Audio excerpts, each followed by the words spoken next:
o fete.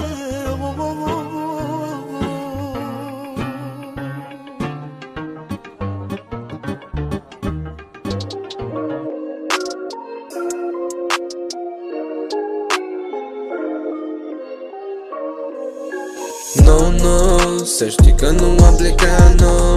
No, no, să știi că nu-ți vinovat, bro. No, no, să știi că nu am plecat. M-am într-o seară din trecut și iar ți-am dat-o peste cap. No, no, să știi că nu am plecat, no.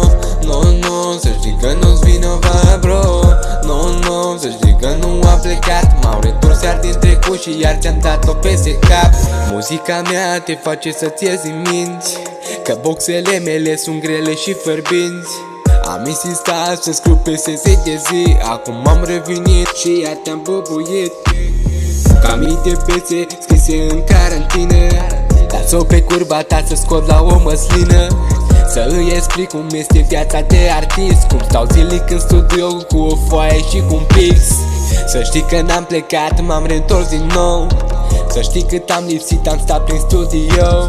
Am scris piese bune chiar și la mișto. M-am reîntors cu viteză și v-am dărâmat, bro. No, no, să știi că nu am plecat, no. No, no, să știi că nu-ți vinovat, bro. No, no, să știi că nu am plecat. M-am întors din trecut și iar ți-am dat-o peste cap. No, no, să știi că nu am plecat, no. No, no, să știi că